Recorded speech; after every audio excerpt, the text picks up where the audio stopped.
Felicitous greetings, fellow fanatics.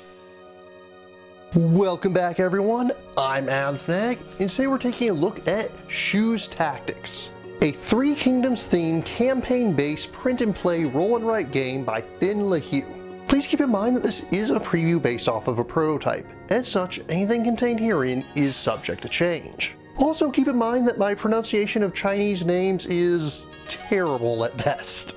But before we begin, allow me to briefly explain the Three Kingdoms setting for those of you that aren't familiar with it. Three Kingdoms is a tale that is as important to Eastern nations as the Trojan War is here in the West. Much like how we treat the tale of the Trojan War, the story of Three Kingdoms is based off of historical events and uses many real-life personages of the era, but tells of them in a mythological fashion. Shu's Tactics starts right at the beginning. It's near the end of the 2nd century AD. Although the Han Dynasty was once seen as a golden age of China's history, it is now a shadow of its former glory. The land is on the brink of famine. In the chaos, a charismatic man known as Zhang Jue has started a cult that has turned into a full-blown revolution.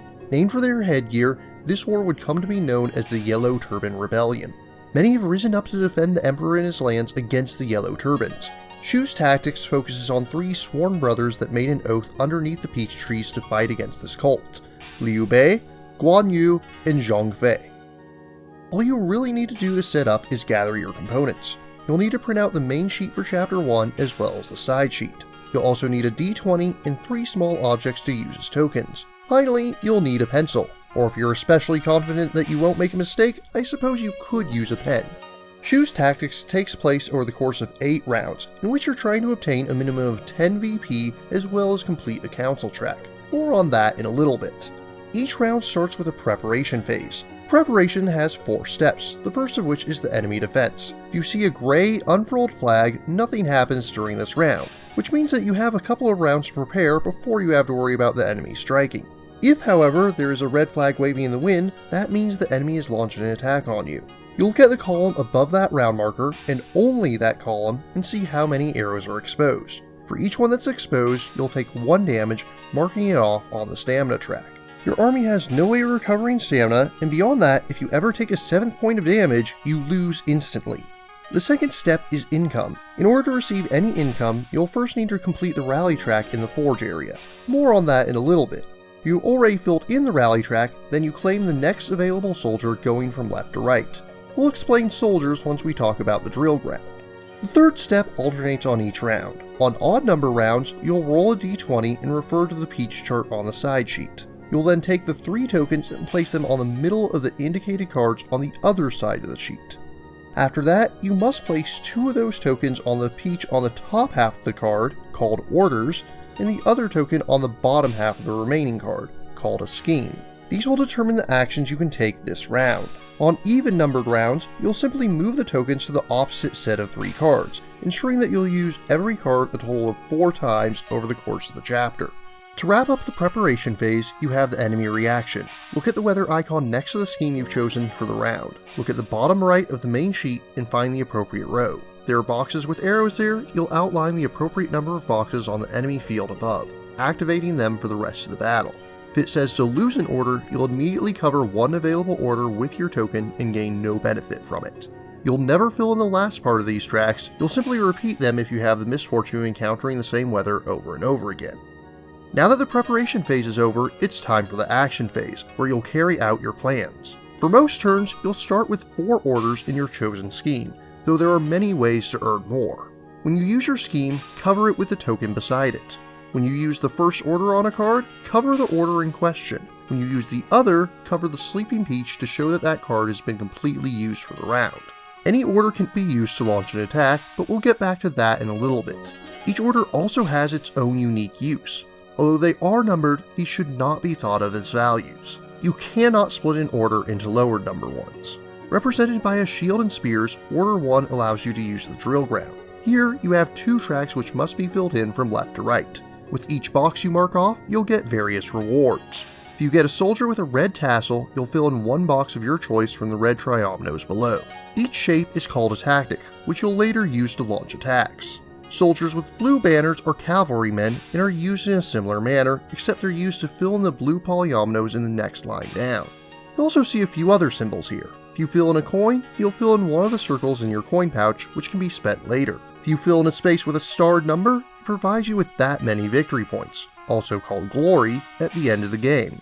Finally, if you see an order, you may use that order as usual at any point before the end of the round. Be sure to use it, as it will not carry over into the next round. Additionally, if you see any of the aforementioned symbols in another spot, you'll gain the same benefits there.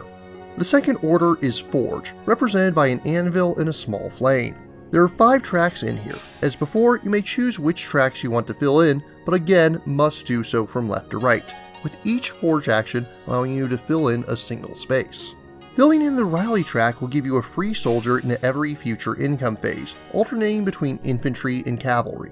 Mapping allows you to increase or decrease the range of any attack by 2. This will become very important once we get to attacks. You can also make a jewel, which simply gives you 5 victory points. The last 2 areas will give you 2 throwing daggers, which may be used one at a time to destroy boxes adjacent to those that you've already destroyed in an attack. You may also notice that there's a new symbol here which shows a D20. These are called surprise gifts. Roll the D20, and on the glossary sheet, you'll find there's a table that will give you one of many results. Extra orders, soldiers, money, VP, and more. But perhaps the most noteworthy are the encounters. There are 4 possible encounters you can get in Chapter 1, 3 from the surprise gifts, and 1 that we'll get to in a little bit. Each of these gives you a short choose-your-own-adventure style story with 2 to 3 options. There's rarely a wrong option, even those that involve something negative tend to give you some sort of consolation prize. The third order is the Council, which again includes multiple tracks. However, you may only advance along the one that matches the round's current weather. Other than that, it works like filling in any other track. The last space of each track gives you a number of VP equal to the number of tactics you used at the end of the game. Order number 4 is Travel. The first time you use Travel, it may seem useless, as all it will do is fill in the central node. After that, you can travel to any node adjacent to those already filled in, as well as pencil in any lines that connect nodes that you filled in. Obviously, the nodes nearest the center have orders which you may use as soon as you fill them in, but the main purpose of the travel area is to encircle the icons on the map. Whenever you do, you'll gain the reward. Most of these you've seen already, but you'll notice you have these 2 jade symbols. Once you've collected both, you may use this to copy any one tactic from the drill ground, although you must still spend an order to launch an attack with it. Similarly, these 2 square symbols on the outskirts act as their own tactics that are considered complete and ready to launch as soon as they're enclosed.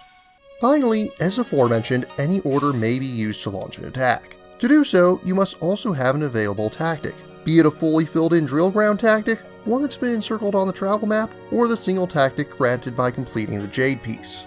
In order to do so, circle either the point value beneath the tactic or the tactic itself to show that you're using it. You may only use each tactic once. After that, you choose a target square and check its range.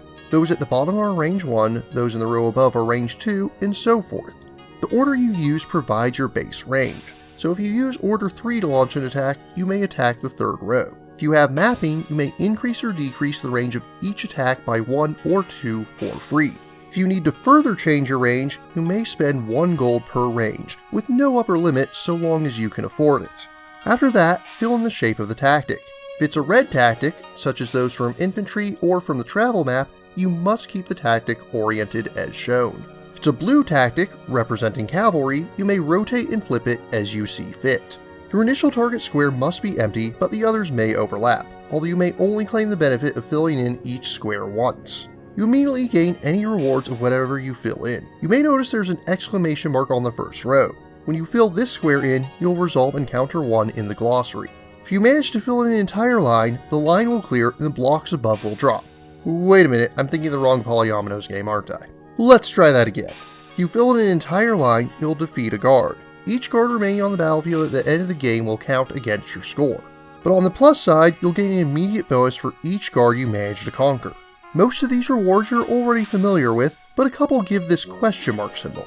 This may be used as any order of your choice. It still has a maximum value of 4, but it may be used to launch an attack if you have another prepared tactic, or for any other purpose which you may use in order. And that's the basic flow of a round. Your attacks will likely start out slow, but you'll gain momentum as the game goes on. Take too long, however, and your army may be defeated before you ever have a chance to strike a decisive blow. When all 8 rounds are over, you'll total up all of your VP. but you'll also take a couple of penalties. Firstly, you'll look at the number of boxes that remain unfilled and divide them in half, rounding up if needed. Multiply that by the number of guards remaining for your first penalty. You'll also lose a number of points according to how many hits you took from arrows. Whatever you have remaining is your final victory point total. In order to win the battle, you need to complete at least one council track and have a minimum of 10 victory points. However, to add further challenge to experienced players, there are also 4 battle horns you can earn by performing exceptionally well on the battlefield. It's possible to grab all 4 in a single game, but it will require a mixture of both skill and luck to attain them. Maybe you can ask a young phoenix or a sleeping dragon for help. In the full version of Shu's Tactics, there will be 4 additional chapters which will carry things on from here. There are already hints of things that will carry over from one chapter to the next, although I currently only have access to this first chapter. As you've already seen, the game has a cute, cartoony aesthetic to it that conveys everything that it needs to. It plays in about half an hour to an hour once you know what you're doing. And of course, there's no component quality to speak of since, as a print and play, that'll depend on what you bring to the table. Once you know what you're doing, the game takes about half an hour to an hour to go through, and it's a very puzzly little game. While the dice rolls will determine how your rounds start, the fact that you know exactly how many times each scheme will show up in a game means that the bulk of the luck actually comes from the surprise gifts, of which you'll never see more than 6 of in this first chapter. This means that, despite being rolling right, the luck factor here is actually quite low. Rather, the game much more rewards careful foresight and planning. When you think things through, you can set up some crazy combos. But on the other hand, if you're not cautious, you can end up wasting those last few orders. The game does a pretty good job of feeling thematic, not only in including the little roleplay segments in the encounters, but also in making it feel as though each order truly does represent something different. I am quite curious to see just how far the story goes. Do all 5 chapters just cover the Yellow Turban Rebellion? Or does each future chapter represent a different part of the Three Kingdoms tale? Regardless, as this is a prototype, I'll not be giving Shu's Tactics a formal review score at this time. What I can say is that I'm quite eager to see the rest of it and excited to see how it turns out. Shu's Tactics is coming soon to Kickstarter. If you're interested in backing or learning more, links are included in the description. But what about you? What do you think of Shu's Tactics? What are some of your favorite Three Kingdoms adaptations? If you have any questions, remarks, or opposing points of view, leave them in the comments down below. And don't forget to like, share, subscribe, and ring that bell. Until next time, farewell, fellow fanatics.